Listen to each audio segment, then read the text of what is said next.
खुशियों का खाता, पति पत्नी के लिए प्रेरणादायक कहानी। 1 साल की डेटिंग के बाद आखिरकार आज उनकी शादी हो ही गई। अंजलि आज बहुत ज़्यादा खुश थी। उसकी नई जिंदगी की शुरुआत थी। आज शादी की सारी रस्में ख़त्म हो गई थीं और अंत में एक वेडिंग पार्टी ऑर्गेनाइज की गई थी। शादी के कीमती से कीमती तोहफे उन्हें मिले थे, लेकिन माँ ने कुछ अलग ही तोहफा अंजलि को दिया था। माँ ने अंजलि को एक नई बैंक की पासबुक दी और कहा, बेटा, ये सेविंग्स अकाउंट मैंने तुम्हारे नाम पर खोला है और इसमें 1 लाख जमा करा दिए हैं। माँ ने आगे कहा, मेरी प्यारी बेटी, इस पासबुक को लो और इसे अपनी शादी की उन खूबसूरत यादों की तरह रखो जो तुम्हें ज़िंदगी भर याद रहेगी। यादगार तुम्हारी ज़िंदगी में घटे तो इसमें कुछ रकम जमा करा दिया करना, और ये रकम किसी कारण से जमा कर रही हो वो ज़रूर मेंशन करना। जितनी ज़्यादा खुशी का दिन होगा उतनी ज़्यादा पैसे तुम इसमें जमा करा सकती हो। पहली राशि मैंने तुम्हारे लिए जमा करा दी है। अब इसे आगे तुम अपने पति के साथ बढ़ाना, और जब कई सालों बाद तुम इसे देखोगे तो तुम्हें पता चलेगा कि तुमने अपने जीवन में एक दूसरे के साथ कितनी खुशी के पल साथ में जिए हैं। अंजलि ने बाद में ये बात अपने पति को भी बताई। दोनों को ये सुझाव बड़ा ही पसंद आया और अब वे दोनों ही उस वक्त का इंतज़ार करने लगे जब इस खाते में कुछ पैसे जमा करा पाएँ।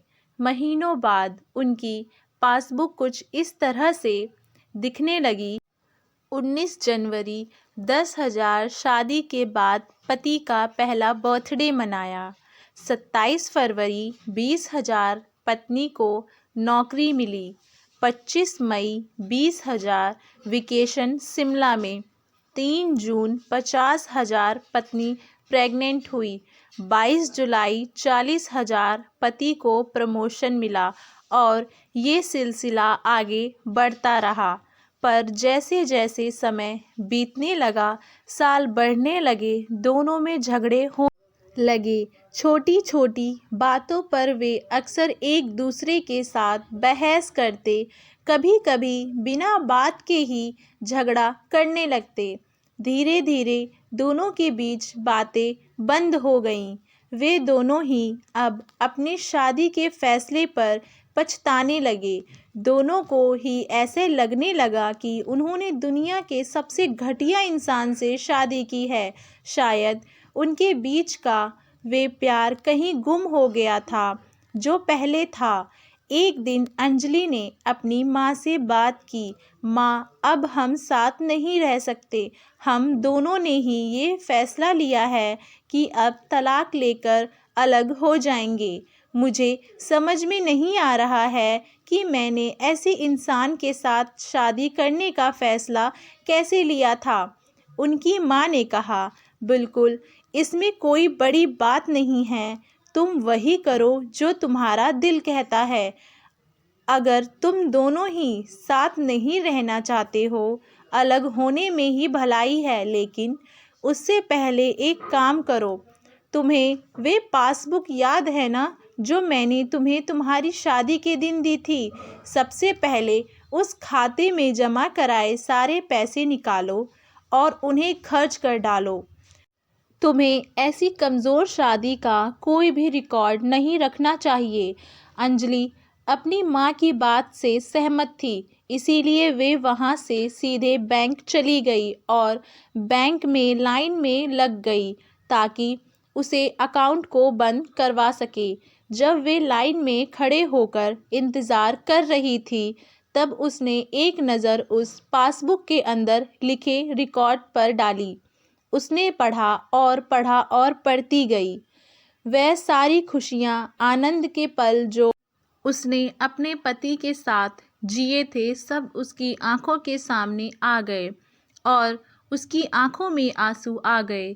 वे तुरंत वहाँ से निकली, अपने घर पहुँची।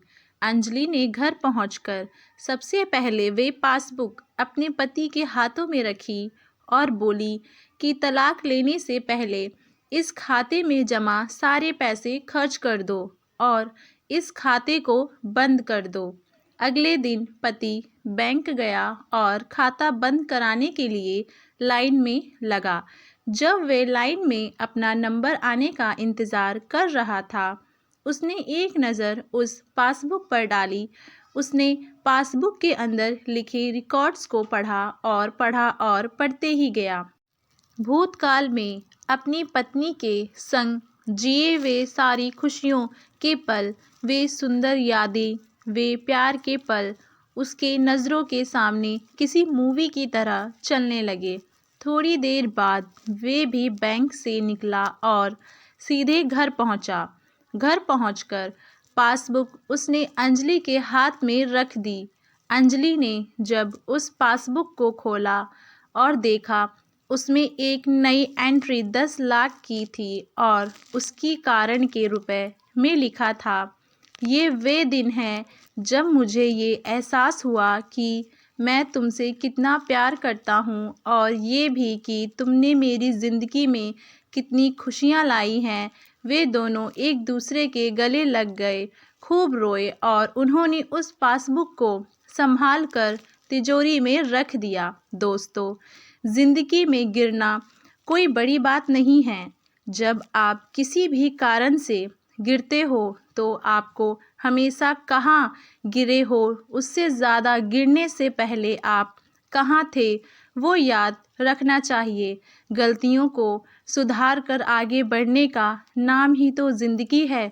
आशा करती हूँ आप सभी लोगों को हमारी ये प्यारी सी कहानी अच्छी लगी होगी। आप लोगों को ये कहानी अच्छी लगी है तो हमें नीचे कमेंट में ज़रूर बताएं और हमारे चैनल वाणी वॉइस को लाइक, शेयर, सब्सक्राइब करना ना भूलें।